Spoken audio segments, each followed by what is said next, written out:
जय श्री राम।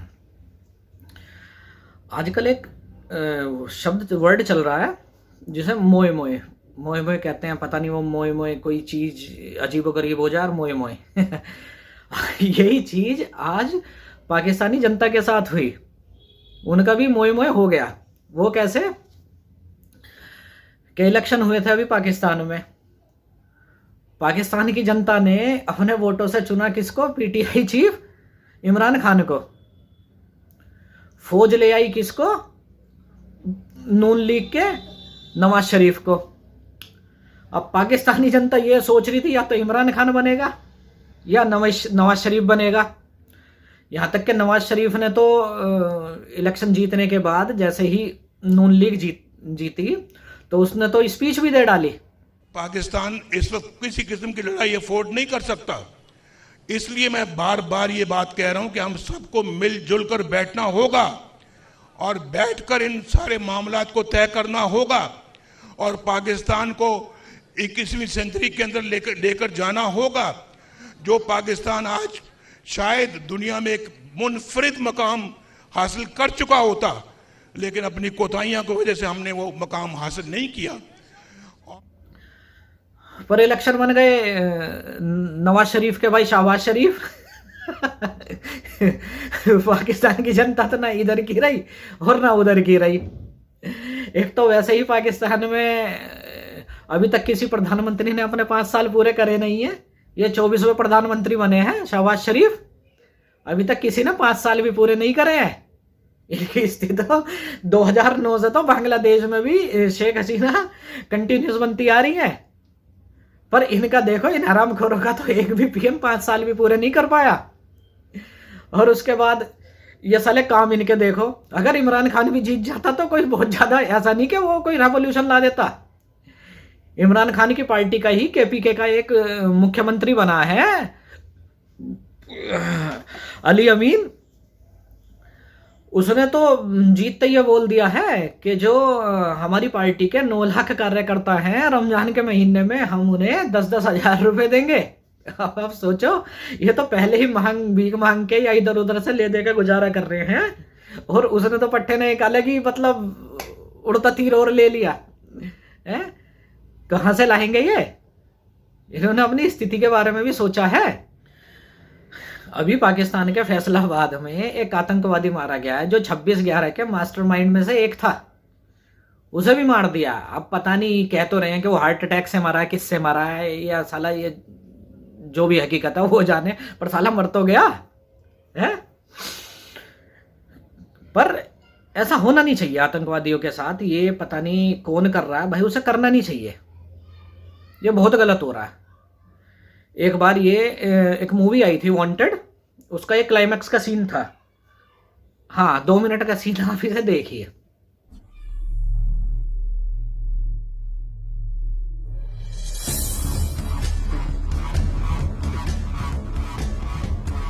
तो मार दिया सबको,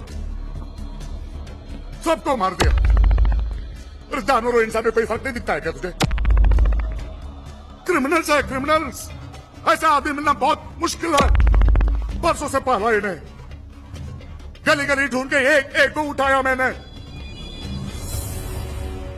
पुलिस वाला तो कोई भी बन सकता है। कल सुबह तेरे जैसे 1000 पुलिस ऑफिसर को खड़ा कर सकता हूं। इन्हें कहां से लाऊंगा?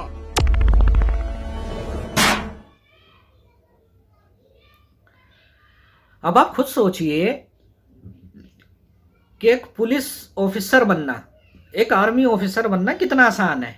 कि आपको मेहनत से पढ़ाई लिखाई आपने कर ली है, उसके बाद एक टेस्ट देना है, फिजिकल मारना और हो गया। पर एक आतंकवादी बनने में मेहनत कितनी लगती है, हैं?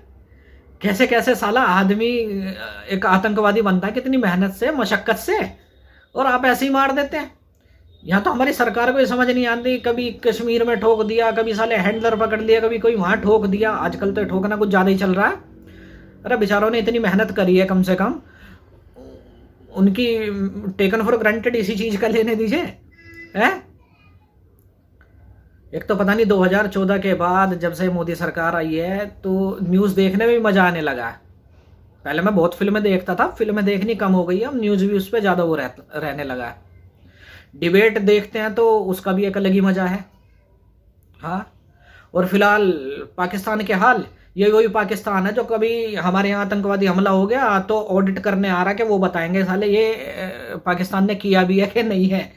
अब ऑडिट वगैरह अब कोई नहीं आ रहे यहाँ पे साले। अब तो कुछ होता भी है तो सालों को ये डर लग जाता कि अभी तो एयर स्ट्राइक हुई थी, कभी साला और पता नहीं कौन सी स्ट्राइक हो जाए।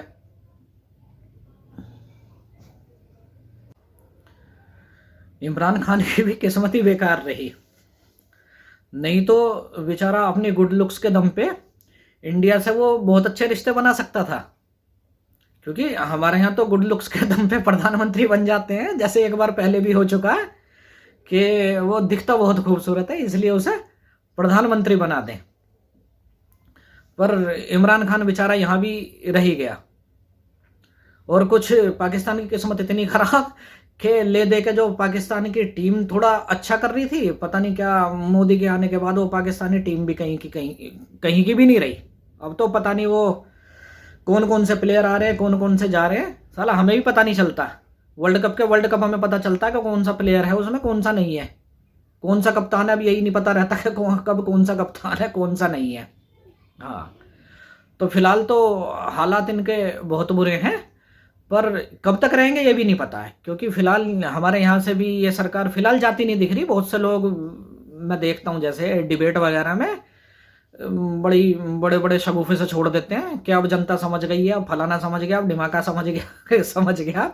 साला 2019 में भी जनता समझ गई थी, फिर ये योगी के इसमें भी जनता समझ गई थी, सब समझ गए थे। ना तो योगी सरकार गई वहां से, ना ही मोदी सरकार गई। अब 24 में फिर कह रही है कि अब तो गया, इंडी गठबंधन ऐसा बना है कि अब मोदी सरकार फिर गई। पर ये भी ऐसी हवा हवाई बात होने वाली है, और यही वो बेशरम प्रवक्ता हैं जो इलेक्शन के बाद फिर बैठेंगे और फिर अपनी मतलब बेशरम शक्ल सी लेकर फिर ये सारे डिबेट में बैठेंगे और भूल जाएंगे सब। हाँ, ये भी बहुत अच्छी बात है, राजनीति में आने के बाद कुछ ढीठपना सा आ ही जाता है। ऐसा नहीं कि वो बीजेपी वालों में नहीं होगा। हाँ, बट डर यही है कि एक दिन आके ये कांग्रेस वाले रास्ते पे ना चले। कई बार तो डर लगता साले जैसे जैसे काम कर रहे हैं कि कहीं ये कांग्रेस से भी आगे ना निकल जाए। पर देखें, समय है, समय हर चीज का जवाब देगा। देखते हैं। जय श्री राम।